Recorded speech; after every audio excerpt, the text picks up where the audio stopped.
नमस्कार मित्रांनो, मी आनंद पवार परत एकदा तुमच्या सर्वांचं स्वागत करतो तुमच्या आवडत्या YouTube चॅनल एमपीएससी सरळ सेवा गुरुवर। मित्रांनो, जसं की आपल्याला माहिती आहे एमटीएस चा जो पेपर आहे तो 5 ते 15 जानेवारी दरम्यान होणार आहे आणि पोस्टमनचा जो पेपर आहे तो 15 ते 29 जानेवारी दरम्यान होणार आहे। तर विद्यार्थ्यांनी मला सांगितलं की सर नेमका पेपर कसा सॉल्व्ह करायचा, त्याच्या टिप्स अँड ट्रिक्स काय तुमच्याकडे असतील, तुमचा जो अनुभव आहे पेपर सॉल्व्ह करण्याचा तो आमच्या सोबत शेअर करा। कारण जे मॅक्सिमम विद्यार्थी आहेत पोस्टमन आणि एमटीएस चे हे 10वी पास झालेले आहेत आणि 12वी पास झालेले आहेत। तर यातले मॅक्सिमम विद्यार्थी जे आहेत त्यांनी अजूनपर्यंत कोणत्याही स्पर्धा परीक्षेचा पेपर दिलेला नाही, त्यामुळे त्यांनी असं मला सांगितलं की एक व्हिडिओ असा बनवा ज्याच्यातून नेमका पेपर कसा सॉल्व्ह करायचा, हे जे सेक्शन आहे ठीक आहे याला किती किती मिनिट वेळ द्यायचा जेणेकरून आमचा स्कोअर इंप्रूव्ह होईल। त्यानंतर काही जे तुम्हाला तुक्के मारायचे पेपर मध्ये ठीक आहे ते कसे सॉल्व्ह केले गेले पाहिजे, कारण सर्वच प्रश्न तुम्ही वाचलेले त्यातूनच येतील असं नाही, शेवटी स्पर्धा परीक्षा आहे बरोबर, तुम्ही न वाचलेले सुद्धा प्रश्न असतात, मग ते सॉल्व्ह कसे करायचे, त्याचे मार्क्स कसे मिळवायचे हा एक प्रश्न होता। त्यानंतर अटेम्प्ट किती करायचा हा सुद्धा एक विद्यार्थ्यांचा प्रश्न होता। त्या सर्वांची उत्तरं तुम्हाला या व्हिडिओ मधून मिळणार आहे। अतिशय छान व्हिडिओ आहे आणि खूप सारी माहिती तुमची याच्यातून क्लिअर होणार आहे, खूप सारे मुद्दे क्लिअर होणार आहे आणि नक्कीच हा व्हिडिओ जर तुम्ही शेवटपर्यंत बघितला तर 5 ते 10 मार्क तुमच्या पेपर मध्ये इंप्रूव्ह होणार आहे। आता सर्वात महत्त्वाचा प्रश्न आणि पहिला प्रश्न ज्याचं उत्तर मी देऊ इच्छितो तो म्हणजे अटेम्प्ट किती केला पाहिजे। 100 मार्काचा पेपर आहे, अटेम्प्ट आपल्याला किती केला पाहिजे लक्षात ठेवा। टोटल तुम्हाला 100 प्रश्न आहेत आणि वेळ आहे तुमच्याकडे 90 मिनिट ठीक आहे। मग आता अटेम्प्ट किती करायचा, किती तिथं तुम्हाला क्लिक करायचे बरोबर, तुम्हाला असे तिथं ऑप्शन राहतील बरोबर। आता पहिला प्रश्न आहे, असे 4 ऑप्शन राहतील, इथं तुम्हाला क्लिक करायचे कॉम्प्युटरवर, याचं उत्तर दुसरं आहे ठीक आहे। इकडे तुम्हाला दिसेल रेड मध्ये तुम्ही कशा कशाची उत्तर दिले, जे तुम्ही सोडलं असेल ते ग्रीन मध्ये दिसेल, ते तुम्ही पेपर मध्ये बघू शकता ठीक आहे, तिथे इन्स्ट्रक्शन सुद्धा दिलेले आहे। तर माझा सांगायचा मुद्दा आहे की काहीही होऊ द्या ठीक आहे, कोणतीही परिस्थिती असू द्या तुमचे 100 प्रश्न अटेम्प्ट झालेच पाहिजे, 100 प्रश्न तुमचे अटेम्प्ट झालेच पाहिजे लक्षात ठेवा। कारण या परीक्षेला निगेटिव्ह मार्किंग नाही, या परीक्षेला निगेटिव्ह मार्किंग नाही, त्याच्यामुळे जो विद्यार्थी जास्तीत जास्त अटेम्प्ट करेल त्याचा स्कोअर ऑब्वियसली जास्तच येणार आहे। सर तुम्ही म्हणतात सर कसं काय जास्त येईल, त्याचे जर चुकले तर मित्रांनो लक्षात ठेवा सर्वच प्रश्न काही चुकत नसतात, काही काही तुक्के जे तुम्ही मारणार आहेत ज्या प्रश्नाबद्दल तुम्हाला काही नॉलेज नाही ते प्रश्न तुम्ही अंदाजे सॉल्व्ह करणार आहात, ए बी सी डी तुम्हाला जो रिलेटिव्ह किंवा जो क्लोज ऑप्शन वाटेल तो, तर त्यातले काही ना काही तुक्के मित्रांनो बरोबर येतच असतात। त्यामुळे ज्या विद्यार्थ्याने 70 अटेम्प्ट केले ठीक आहे तो कॉम्पिटिशन मध्ये मित्रांनो कमी राहील ऍज कम्पेअर टू ज्या कोणाने 100 क्वेश्चन अटेम्प्ट केले लक्षात ठेवा।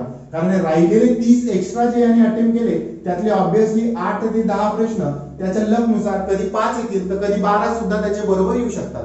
त्यामुळे पहिला मुद्दा क्लिअर करतो की तुमचा अटेम्प्ट काही झालं तरी 100 असलाच पाहिजे, 100 प्रश्न तुमचे भरून झालेच पाहिजे लक्षात ठेवा। तर टाइम मॅनेजमेंट तुम्हाला प्रॉपर करता आलं पाहिजे, शेवटचे 10 ते 15 मिनिटं तुमच्याकडे प्रश्न भरण्यासाठी पाहिजे, म्हणजे जे तुमचे 50-50 प्रश्न असतील आणि जे प्रश्न तुम्हाला त्याच्याबद्दल काहीच माहिती नाही तर शेवटचे 10 ते 15 मिनिटं तुमच्याकडे नक्की ठेवा, ते मी सांगणार आहे कशा प्रकारे तुम्हाला टाइम जो आहे तो शेवटी उरला पाहिजे। तर पहिला मुद्दा मी क्लिअर केला, या पेपरला निगेटिव्ह मार्किंग नाही, त्याच्यामुळे बिंदास तुम्ही 100च्या 100 प्रश्न अटेम्प्ट करायचे, हा झाला पहिला मुद्दा क्लिअर। त्याच्यानंतर दुसरा मुद्दा मी इथे सांगू इच्छितो की इथं नॉर्मलायझेशन होणार आहे, या पेपर मध्ये नॉर्मलायझेशन होणार आहे, तिथं स्पष्ट उल्लेख आहे नॉर्मलायझेशन।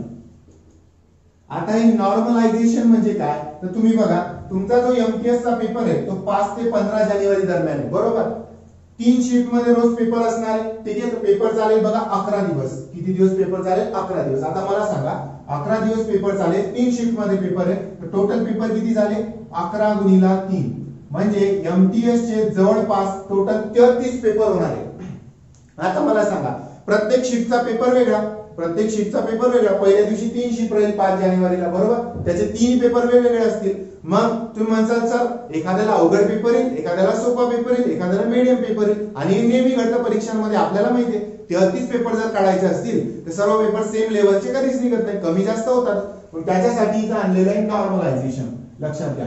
ज्याचा पेपर हार्ड आला, एखाद्याचा पेपर हार्ड आला, एखाद्याचा पेपर सोपा आला, एखाद्याचा पेपर मीडियम आला, तर त्या पेपरची लेवल बघून तुमचे मार्क्स हे नॉर्मलाइज केले जातील, तुमचे मार्क्स हे नॉर्मलाइज केले जातील। म्हणजे एखाद्याचा सोपा पेपर आला त्याला 80 मार्क पडले, एखाद्याचा हार्ड पेपर आला त्याला 60 मार्क पडले, तर ते मार्क्स नॉर्मलाइज होतात लक्षात घ्या। तर याच्यात जो प्रॉफिट असतो किंवा जो बेनिफिट मिळतो तो हार्ड पेपर वाल्याला मिळतो, कारण ऑब्वियसली त्याचा पेपर हार्ड असल्यामुळे त्याला मार्क्स हे कमी पडलेले असतात, आणि जो सोपा असतो त्याचे मार्क्स थोडे कमी होतात सोपा पेपर वाल्याचे, कारण त्याला मार्क्स जास्त पडले। बनलेले असतात. तर याची चिंता करू नका, नॉर्मलायझेशन आपोआप ते नंतर करणार आहे आणि तुमचा स्कोर तुम्हाला मिळून जाईल. ठीक आहे. तर या पेपरमध्ये नॉर्मलायझेशन आहे, त्याच्यामुळे हार्ड सोपा मीडियम पेपर आला, त्याची चिंता करायची तुम्हाला आवश्यकता नाही. शेवटी तुम्हाला बरोबर सर्वांना समसमान मार्क करून तुमचा जो स्कोर आहे मित्रांनो तो तुमच्या समोर येणार आहे. हे झाला दुसरा मुद्दा की नॉर्मलायझेशन होणार आहे, त्याच्यामुळे तुम्हाला चिंता करण्याची बिलकुल आवश्यकता नाही. कोणत्या शिफ्टला कसाही पेपर येऊ द्या, कोणाला सोपा येऊ द्या, कोणाला हार्ड येऊ द्या. हे दोन मुद्दे क्लिअर झाले. 100चे 100 अटेम्प्ट असला पाहिजे. पेपर अवघड आला सोपा आला घाबरण्याची गरज नाही. नॉर्मलायझेशन इथं होणार आहे मित्रांनो. ठीक आहे. त्याच्यानंतर आता तुम्हाला काही 3-4 मुद्दे असे सांगतो की जे पेपरला आपण नेहमी चुका करतो. ठीक आहे. तर ह्या ज्या चुका आहे मित्रांनो या तुम्हाला नेहमी टाळाव्या लागतील पेपरमध्ये, तेव्हा तुमचा स्कोर इम्प्रूव्ह होईल. ठीक आहे. याच्या अगोदर 1 मिनिट तुमच्यासाठी सांगतो की हे तुम्हाला टाइम मॅनेजमेंट त्यानंतर चुका ह्या जर टाळायच्या असतील, याची जर प्रॅक्टिस करायची असेल तर आपण तुमच्यासाठी घेऊन येत आहोत एमटीएस पोस्टमन टेस्ट सिरीज. फक्त 80 रुपयामध्ये आजच्या दिवसापुरती ऑफर आहे. 1 जानेवारी नंतर याची प्राइस परत 100 रुपये होईल. तर 80 रुपयामध्ये तुम्हाला 5 टेस्ट मिळणार आहे. ऑनलाईन तुमचा पेपर आहे, त्याच्यामुळे ऑनलाईन सराव आवश्यक आहे. आणि ह्या ज्या सर्व चुका आहेत तिथून पुढे मी ज्या सांगणार आहेत आणि आतापर्यंत सांगितलं अटेम्प्ट वगैरे टाइम मॅनेजमेंट, हे सर्व तुम्ही जेव्हा स्वतः पेपर सॉल्व्ह करसाल तेव्हाच तुम्हाला जमणार आहे. त्याच्यामुळे सर्वांनी 80 रुपयामध्ये आजच्या दिवसाकरता 1 जानेवारी 12 पर्यंत, नंतर उद्यापासून 100 रुपयात मिळेल. तर या 5 ऑनलाईन टेस्ट नक्की सॉल्व्ह करा. 3 ऍपवर अवेलेबल आहे. 4थी आज रात्रीपर्यंत येऊन जाईल, 5वी 1-2 दिवसात मिळून जाईल. आणि याच्याच सोबत त्याच फी मध्ये मॅथ्स, रिझनिंग आणि जीकेच्या पीडीएफ नोट सुद्धा तुम्हाला मिळणार. तर त्या सुद्धा तुम्ही घेऊ शकता. यासाठी तुम्हाला इथे ऍप दिसत असेल एमपीएससी सरळ सेवा गुरु, हे ऍप तुम्हाला डाउनलोड करायचं आहे. त्याच्यावरून तुम्ही फी पेड करून आज 80 आणि उद्यापासून 100 हे सर्व मटेरियल नोट्स आणि 5 ऑनलाईन टेस्ट घेऊ शकतात. ज्यांना ऑफलाईन हवं असेल गुगल पे फोन पे वर त्यांना सुद्धा मिळून जाईल. हा माझा कॉन्टॅक्ट नंबर आहे. तर एक वेळ तुम्ही अवश्य याचा विचार करू शकता, जेणेकरून तुमची प्रॅक्टिस ही अतिशय छान पद्धतीने होऊन जाईल आणि फी काही जास्त नाहीये. तर बघा आता मी जे तुम्हाला 3-4 गोष्टी सांगणार होतो त्यातली पहिली गोष्ट, तुमचा पेपर जर 5 जानेवारीला असेल, तुमचा पेपर जर 5 जानेवारीला असेल तर 5 जानेवारीला ठीक आहे तुम्ही जास्त अभ्यास करू नका, जास्त ताण घेऊ नका. मी पेपरमध्ये ऑब्झर्व केलेलं आहे आणि तुम्ही सुद्धा पेपरला कधी गेला असेल तर विद्यार्थी शेवटच्या क्षणापर्यंत अगदी अभ्यास करत राहतात. याने काय होतं, तुम्ही जर शेवटच्या क्षणापर्यंत अभ्यास केला तर तुमच्या ज्या माइंडवर आहे तो स्ट्रेस बनून राहतो मित्रांनो. ठीक आहे. फ्री माइंड तुमचा राहत नाही. आणि जर फ्री माइंडने तुम्ही पेपरला गेले नाही तर तुमच्या चुका फार होतात. ठीक आहे. इथं जर तुमच्या मागे टेन्शन असेल तर चुका या होणारच, लक्षात ठेवा. आणि माणूस हा चुकांचा पुतळा आहे, त्यामुळे चुका होतील याच्याबाबत काही दुमत नाही. परंतु जेवढ्या चुका आपल्याला कमी करता येईल तेवढ्या आपल्याला कमी करायचे आहे, त्याचा बेनिफिट तुम्हाला मिळेल. तर माझा असा सल्ला राहील की 5 जानेवारीला जर पेपर असेल तर 5 जानेवारीच्या सकाळपासून तुम्ही अभ्यास नाही केला तरी चालेल मित्रांनो. एकदम फ्री माइंड आपल्याला जायचंय. रात्रीपर्यंत तुमचा जो शेड्यूल असेल आदल्या दिवसापर्यंत, ठीक आहे, रात्री 11-12 पर्यंत तुम्ही जो अभ्यास करत असाल तो करा. ठीक आहे. दुसऱ्या दिवशी कोणाला वाचायची इच्छाच असेल तर एकदम लाईट वाचा, असं ताण घेऊन वाचू नका. ठीक आहे. हा पहिला मुद्दा क्लिअर करतो. आता प्रत्येकाचा पेपर वेगवेगळ्या दिवशी, त्यानुसार त्यांनी ऍडजस्ट करा. ठीक आहे. जो सकाळचा दिवस असेल किंवा दिवसभरचा दिवस असेल, एखाद्याची 3री शिफ्ट असेल संध्याकाळी, ठीक आहे, तर थोडंफार तो सकाळी वाचू शकतो, दुपारी वाचू शकतो. सकाळच्या वाल्यांनी नाही वाचलं तरी चालेल. ठीक आहे. पहिला मुद्दा क्लिअर हा, जे तुमच्यासाठी 3-4 मुद्दे घेऊन येत आहे. पहिला मुद्दा हा की जास्त टेन्शन आदल्या दिवशी घ्यायचं नाही आणि सकाळच्या दिवशी ठीक आहे वाचन जे ते थोडं कमी करायचं, म्हणजे तुमचा माइंड हा फ्री राहिला पाहिजे. ज्याचा माइंड फ्री राहील ठीक आहे त्याला नक्कीच यश या परीक्षेमध्ये मिळणार आहे. दुसरी गोष्ट अशी की विद्यार्थी पेपरला जातात. आता तुमच्यापैकी मॅक्सिमम विद्यार्थी फर्स्ट टाइम पेपर देणार आहेत, बरोबर. तर सेंटरला गेल्यावर त्यांना खूप गर्दी दिसते, बरोबर. सेंटरला गेल्यावर खूप सारे विद्यार्थी त्यांना दिसतात, खूप मोठ्या प्रमाणात गर्दी दिसते. तिथंच त्यांचा कॉन्फिडन्स डाऊन होतो. हा दुसरा मुद्दा. तर आपल्याला बिलकुल कॉन्फिडन्स डाऊन होऊन द्यायचा नाही मित्रांनो. ठीक आहे. पेपर देणारे लाखो विद्यार्थी आहेत, पण त्यातले अभ्यास करणारे फक्त 20 ते 25% विद्यार्थी असतात सिरियसली अभ्यास करणारे. त्याच्यामुळे बरेच जे विद्यार्थी ज्यांचा अभ्यास चांगला झालेला असतो त्यांचे जे लोक आहेत किंवा जे स्टुडंट आहेत पेपर देणारे, त्यांच्याकडे बघून त्यांचा कॉन्फिडन्स डाऊन होऊन जातो. ते काय विचार करतात की एवढे सर्व विद्यार्थी पेपर देते, मग माझं सिलेक्शन होईल किंवा नाही. तर हे जेव्हा विचार तुमच्या डोक्यामध्ये आला पेपरच्या अगोदर की तुमचे काही ना काही तिथे गडबड पेपरमध्ये होते. त्याच्यामुळे दुसरा मुद्दा क्लिअर करतो, या गर्दीला बिलकुल घाबरण्याची गरज नाही. फक्त 20 ते 25% विद्यार्थी सिरियसली अभ्यास करणारे असतात, त्यामुळे या गर्दीला बिलकुल घाबरण्याची गरज नाही. आणि ज्यांचा अभ्यास झालेला नसेल त्यांना तर घाबरण्याची गरजच नाही. ठीक आहे. ज्यांचा अभ्यास झालेलाच नाही त्यांना कशाचं टेन्शन आलं, बरोबर. तर दुसरा मुद्दा हा क्लिअर करतो, त्या गर्दीला बिलकुल घाबरण्याची गरज नाही. अर्ज 20 लाखाच्या वर आले, परंतु तेवढ्यांचं सिलेक्शन होणार नाही. जेवढे लिमिटेड जागा आहे 1500-1600 तेवढ्याच विद्यार्थ्यांचं सिलेक्शन होणार आहे. ठीक आहे. हा झाला दुसरा मुद्दा. आता तिसरा मुद्दा कोणता, तर पेपर जेव्हा आपलं ऑनलाईन पेपर आहे तुमचा कॅम्प्युटरवर, बरोबर. तर जेव्हा पेपर तुमच्या सुरू होईल, टायमिंगला स्टार्ट झाला की मुलं काय करतात, विद्यार्थ्यांना ही थोडी चुकीची आदत लागलेली किंवा चुकीची पद्धत यूज करतात. पेपर आपल्या समोर आल्यानंतर सर्व पेपर चाळत बसतात 100चे 100 प्रश्न. मला सांगा तुम्ही 100चे 100 प्रश्न जर बघत गेले तर तुमचा वेळ जाईल का? 10 ते 15 मिनिटं सहज वाया जाईल तुमची तिथं. तर ही चूक बिलकुल आपल्याला टाळायची. पूर्ण पेपर चाळत बसायचं नाही. तुम्ही जे डिसिजन घेतलं असेल की मला मॅथ्स अगोदर सॉल्व्ह करायचं तर मॅथ्स पासून स्टार्ट करा. मला बुद्धिमत्ता अगोदर सॉल्व्ह करायचं तर बुद्धिमत्तेपासून स्टार्ट करा. मला सामान्य ज्ञान आधी सॉल्व्ह करायचं सामान्य ज्ञान सॉल्व्ह करा. ठीक आहे, त्याच्यापासून स्टार्ट करा. पण सर्व प्रश्न चाळत बसण्याची गरज नाही. तिथं 10 ते 12 मिनिटं तुमचे वाया जाऊ शकतात. ही एक चूक तुम्हाला मित्रांनो टाळायची. त्यानंतर चौथा मुद्दा सांगू इच्छितो तो म्हणजे पेपरमध्ये तुम्ही जेवढे स्टेबल राहाल, जेवढे फ्री माइंडेड राहाल, तेवढा तुमचा स्कोअर हा वाढणार आहे. बघा कसं सांगतो, पेपर जर अवघड आला किंवा एखादा प्रश्न तुमचा परीक्षेमध्ये चुकला, तुम्हाला उत्तर आलं नाही, तर बरेच विद्यार्थी घाबरून जातात. तर बिलकुल घाबरण्याची गरज नाही. तो एकच मार्क किंवा एक प्रश्न तुमचा मेरिट ठरवणार आहे का? नाही, लक्षात ठेवा. आणि हार्ड पेपर जरी आला, तुम्ही काय सांगितलं, नॉर्मलायझेशन आहे, त्याच्यामुळे चिंता करण्याची गरज नाही. त्यामुळे हार्ड पेपर आला तर बिलकुल घाबरायचं नाही. प्रश्न 1-1.5 मिनिटाच्या वर जात असेल बिलकुल सोडून द्यायचा, पुढच्या प्रश्नाकडे चालायचं. ठीक आहे, हे झालं हार्ड वाल्यांसाठी. बिलकुल घाबरायचं नाही. जर तुम्ही घाबरले, ठीक आहे, आणि तुमचं स्टेबलायझेशन जर, तुमचा फोकस जर कमी जास्त झाला तर पुढचे प्रश्न जे तुम्हाला येणारे असतात त्याचे सुद्धा उत्तर तुम्हाला येत नाही. बघा, ठीक आहे, त्याचे सुद्धा उत्तर तुमचे चुकतात येणाऱ्या प्रश्नाचे. त्यामुळं जो फोकस आहे, जो स्टेबल माइंड आहे, जो फ्री माइंड आहे, तो तुमचा बिलकुल डगमगू द्यायचा नाही. ठीक आहे. त्यानंतर दुसरा याचा मुद्दा असा असतो की पेपर सोपा आला तर बरेच लोकांना आनंद होतो खूप, की खूप सोपा पेपर आलेला आहे, तुम्ही पैकी मार्क येईल, मला चांगला स्कोअर येईल. तर ते सुद्धा करायचं नाही. सोपा जरी पेपर आला तरी स्टेबल राहायचं. कारण याच्यात काय होतं माहितीये का, आपण म्हणतो सोपा पेपर आला की आपला माइंड एकदमच फ्री होऊन जातो. त्यानं काय होतं, जे प्रश्न सोपे असतात ते सुद्धा चुकतात, सिली मिस्टेक आपल्याकडून होऊन जातात. त्याच्यामुळे काय होतं, अजून स्कोअर तुमचा कमी येतो. झाले, पेपर हार्ड येऊ, पेपर सोपा येऊ, पेपर मीडियम येऊ, तुमचं कॉन्सन्ट्रेशन, तुमचं स्टेबलायझेशन पेपर संपेपर्यंत असलंच पाहिजे. ठीक आहे. त्यानंतर एक मुद्दा असा सांगतो, बरेच विद्यार्थी विचारतात की सर 60% अभ्यास झाला, 70% अभ्यास झाला, कोणाचा 50% अभ्यास झाला, तर माझा पेपर क्रॅक होईल का?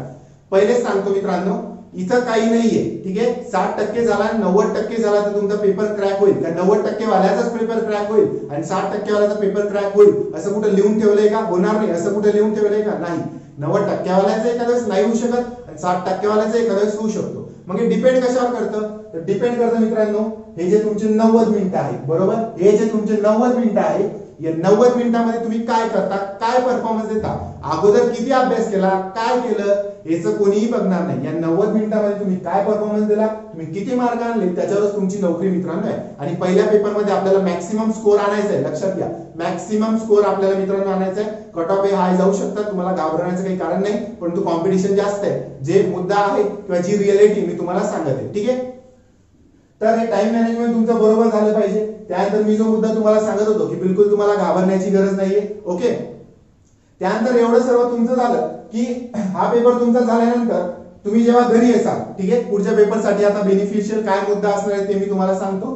ठीक आहे, आणि नंतर आपण तुमचे जे सेक्शन आहे याला किती वेळ द्यायचा ते सुद्धा बघणार आहोत. तर बघा, घरी असाल तुम्ही, एमटीएसचा पेपर झाल्यानंतर तुमच्याकडे परत एक संधी आहे पोस्टमनचा पेपर देण्याची. थोडी लेवल हाय असणार आहे पोस्टमनची ऍज कम्पेअर टू एमटीएस. तर एक रफ पेज घ्यायचं किंवा एक कोरं पेज घ्यायचं. ठीक आहे, या कोऱ्या पेजवर जे जे प्रश्न आठवतात ते लिहून घ्यायचे, टॉपिक मुद्दे जेही असतील ते लिहून घ्यायचे. त्यानंतर काय काय चुका झाल्या, काय काय सिली मिस्टेक झाल्या, काय काय आपण इम्प्रूव्ह करू शकतो, कोणकोणते टॉपिक आपण अजून करायला पाहिजे जेणेकरून पोस्टमन मध्ये माझा मार्क्स इम्प्रूव्ह होईल, ते अनालिसिस करणं खूप महत्त्वाचं तुमच्यासाठी राहील एमटीएसच्या पेपरचं. तर हे जे हे सर्वांनी अवश्य फॉलो मित्रांनो केलेच पाहिजे. लक्षात ठेवा, अनालिसिस खूप महत्त्वाचं आहे. तर एमटीएसचा पेपर ज्यांचा आहे त्यांनी घरी आल्यानंतर सर्वांनी अनालिसिस अवश्य करा. म्हणजे एमटीएस नंतर जो तुमचा पोस्टमनचा पेपर आहे त्याच्यामध्ये नक्कीच तुम्हाला बेनिफिशियल होईल. ठीक आहे. त्याच्यानंतर आता आहे बघू आपण की कोणत्या सेक्शनला किती वेळ द्यायचा. तर लक्षात घ्या, आपला जो पेपर आहे टोटल मित्रांनो 90 मिनिटाचा आहे, बरोबर. आपला जो पेपर आहे तो 90 मिनिटाचा आहे. त्याच्यासाठी सेक्शन आहेत मॅथ्स, रिझनिंग आणि सामान्य. तर कोणताही सेक्शन तुम्ही अगोदर सॉल्व्ह करू शकता, असं काही नाही. फक्त मी तुम्हाला टाइम मॅनेजमेंट इथं आपण बनवू की सामान्य ज्ञानाचा जो पेपर आहे, जे 30 प्रश्न आहे ते तुम्ही जास्तीत जास्त मित्रांनो 15 ते 20 मिनिटांमध्ये सॉल्व्ह केले पाहिजे. लक्षात घ्या. ओके, कारण याला काही तुम्हाला मॅथ आणि रिझनिंग सारखं सॉल्व्ह करण्याची आवश्यकता नाही. ठीक आहे, डायरेक्ट उत्तर असतं, तुम्ही वाचलं की त्याचं उत्तर देऊ शकता. तर 15 ते 20 मिनिटांमध्ये सामान्य ज्ञान सॉल्व्ह करा. रिझनिंगला मी सांगेल 30 प्रश्न आहेत, ते सुद्धा तुम्ही 25 मिनिटांमध्ये सॉल्व्ह करण्याचा तुमचा प्रयत्न असला पाहिजे. लक्षात ठेवा, 30 प्रश्न आहेत, काही सोपे असतील तर 25 मिनिटांमध्ये, सामान्य ज्ञान झालं तर 15 मिनिटांमध्येच करा. ओके, ठीक आहे. आणि हे दोन सेक्शन जवळपास तुमचे 50 मिनिटं गेले. 45 ते 50 मिनिटं गेले तरी चालतील, ठीक आहे. उरलेला मॅथचा जो सेक्शन आहे त्याला माझा असा सल्ला आहे की 40 मिनिटं तुम्ही दिलेच पाहिजे. 40 मिनिटं याला मित्रांनो तुम्ही दिलेच पाहिजे, कारण याला वेटेज खूप आहे आणि चॅप्टर 8च आहे, त्याच्यामुळे ठीक आहे याला 40 मिनिटं द्या. उरलेले 50 मिनिटांमध्ये तुम्ही 30 मिनिटं किंवा 25 मिनिटं रिझनिंगला द्या आणि 15 ते 20 मिनिटं सामान्यांना तुम्ही देऊ शकता. आता याच्यामध्ये तुम्ही थोडी कटौती केली, जसं की याला 15 मिनिटं दिले, याला 25 मिनिटं दिले, 40, ठीक आहे, आणि इकडे 40 मिनिटं दिले, किती झाले 80. किती मिनिटं झाले 80. उरले किती 10 मिनिटं. या 10 मिनिटांमध्ये तुमचे जेही राहिलेले प्रश्न आहेत जे तुम्हाला वेळेवर आले नाही ते तुम्ही नंतरसाठी सोडलेले ते 10 प्रश्नाचे उत्तर तुम्हाला भरायचे. जसं मी तुम्हाला सांगितलं 100च्या 100 तुमचा अटेम्प्ट मित्रांनो असला पाहिजे. तर अशा प्रकारचं टाइम मॅनेजमेंट एक तुमचं भरून घ्या, त्यानुसार तुम्ही चालू शकता. टायमर तुमच्या तिथंच आहे आणि सेक्शन तुम्ही केव्हाही स्विच करू शकता. तुम्हाला वाटलं सामान्यांमधून रिझनिंग मध्ये जायचं, रिझनिंग मधून मॅथ मध्ये जायचं, मॅथ मधून परत सामान्यांनी यायचं, ऑब्वियसली तुम्ही येऊ शकता. सेक्शन स्विचिंग इथं आलोय, ठीक आहे, ही एक गोष्ट. ओके, ठीक आहे. हे सर्व ज्या गोष्टी मी तुम्हाला सांगितल्या 5-7 जे मुद्दे सांगितले ते नक्कीच तुम्ही आचरणात आणू शकता. त्याचा फायदा तुम्हाला पेपरमध्ये नक्की होईल. परत एकदा तुमच्या सर्वांना परीक्षेसाठी बेस्ट ऑफ लक. आणि जेवढे तुम्ही अभ्यास केला असेल ठीक आहे त्याच्या भरोश्यावर जा. पॉझिटिव्ह विचार ठेवा, निगेटिव्ह विचार बिलकुल करू नका. बरेच मुद्दे मी तुमची याच्यातून क्लिअर केले. सर्वात मुद्दा, शेवटचा मुद्दा आणि इम्पॉर्टंट मुद्दा परत एकदा सांगतो, बिलकुल स्टेबल राहा. पेपर कसाही येऊ दे, सोपा येऊ दे, हार्ड येऊ दे, मीडियम येऊ दे, स्टेबल राहा बिलकुल. आणि अटेम्प्ट 100च्या 100 करा, ठीक आहे. 2 मुद्दे सांगतो, स्टेबल राहा, टेन्शन घेऊ नका बिलकुल. जेवढा अभ्यास झाला असेल आता चिंता करून काही फायदा होणार नाही, आता अभ्यासही होणार नाही. जे असेल त्या परिस्थितीवर जा, ठीक आहे. अटेम्प्ट 100च्या 100 करा आणि बिलकुल पेपर मध्ये स्टेबल राहा. हे 2 मुद्दे. अजूनही काही तुमच्या अडचणी असतील तर तुम्ही कमेंट मध्ये मला सांगू शकता की सर याच्यावर व्हिडिओ पाहिजे. मी अशी आशा बाळगतो की या व्हिडिओ मधून नेमका पेपर कसा सॉल्व्ह करायचा, त्यानंतर चुका कशा टाळायच्या हे सुद्धा तुम्हाला कळलं असेल. आणि रफ पेज तुम्हाला तिथे मिळून जाईल. रफ पेज बद्दल चिंता करण्याची गरज नाही. सोबत काय काय न्यायचं याचा व्हिडिओ सुद्धा मी ऑलरेडी टाकलेला आहे. हा व्हिडिओ जर आवडला असेल तर सर्वांनी एकदा लाईक करा. 1000 लाईकचं टार्गेट आपण ठेवत आहोत, ठीक आहे. तर पुन्हा भेटूया एका नवीन माहितीसह. तोपर्यंत धन्यवाद आणि परत एकदा सर्वांना या परीक्षेसाठी बेस्ट ऑफ लक.